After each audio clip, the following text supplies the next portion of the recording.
अगर आप लोग भी यही सोच के इस वीडियो पे आए हैं कि प्रारब्ध का कोई उपाय है कि जिस वजह से हमने जो भी बुरे कर्म किए हैं वो मिट जाए, तो आप इस वीडियो पे सही जगह पे आए हैं। देखो, प्रारब्ध का आपको कैसे पता चलता है? आपके पास पैसा है, फैमिली है, माइंडसेट सही है, सारी चीजें अच्छी करो, फिर भी यार लाइफ में तकलीफ नहीं जा रही। मेरे पास एक मैंने केस सुना था, मैंने वीडियो देखा, स्टडी देखी थी। उस फैमिली में इतना पैसा है कि 7 पीढ़ी बैठ के पैसा खा सकती है, इतना पैसा, किसी को कमाने की जरूरत ही नहीं। फिर भी हर बच्चा किसी न किसी एक्सीडेंट का शिकार हो रहा है, घर में लॉसेस हो रहे हैं, केस चल रहे हैं, हर कुछ बुरा ही हो रहा है उस फैमिली में। क्यों हो रहा है भाई?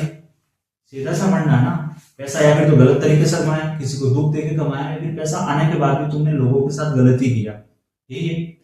अब जो प्रारब्ध भुगतने की बारी आती है ना, जब लाइफ में कष्ट आते हैं, दुख आते हैं, तो पता चलता है यार लाइफ में कुछ गलत किया था किसी के साथ, तभी हो रहा है। और कुछ लोग ऐसे होते हैं जिनको समझ में आता है 60-70 की एज में, और भाई 60-70 की एज में समझ में आ रहा है तो भाई राम नाम करो।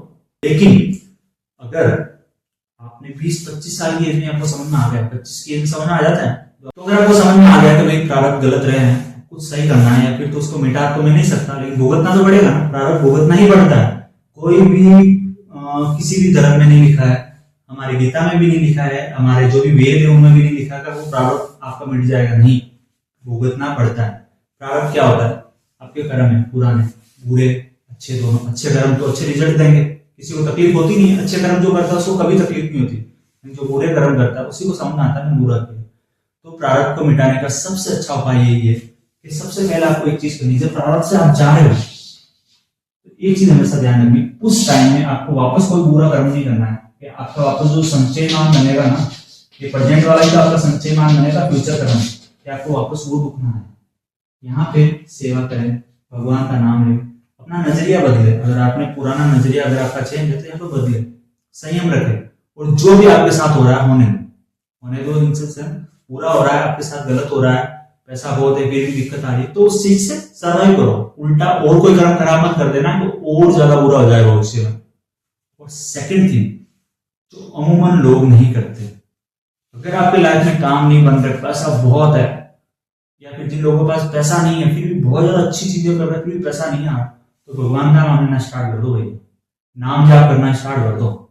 नाम जाप में वही पावर है, जैसे ही आप उस एनर्जी से भगवान से कनेक्ट होते हो ना, फिर वो आपको फिल्टर करता है, फिल्टर करेगा। पुराने कर्म धीरे धीरे धीरे धीरे छोटी छोटी फॉर्म में आए। अगर आपने नाम जाप बहुत ज्यादा स्टार्ट कर दिया, दान पुण्य स्टार्ट कर दिया, लोगों के लिए नजरिया बता रहा हूं, प्रारब्ध तो नहीं कटेगा, लेकिन प्रारब्ध का जो है ना, प्रारब्ध की फ्रीक्वेंसी कम हो जाएगी। जिस स्पीड से वो आना होता है ना, जैसे बहुत बड़ा एक्सीडेंट आपके लिखा हुआ है लाइफ में, तो आपके ट्रक से आपका एक्सीडेंट होगा, लेकिन वो प्रारब्ध इतना इजी हो जाएगा कि आप चलते चलते बस ऐसे ही गिर जाओगे, आपके पास हो सकता है छोटी सी चोट लगे यहाँ पे, छोटा सा खून आके निकल जाए, और हो सकता है उस एक्सीडेंट से आपका सर फटना, आपका कोमा में जाना, ये सारी चीजें लिखी हो।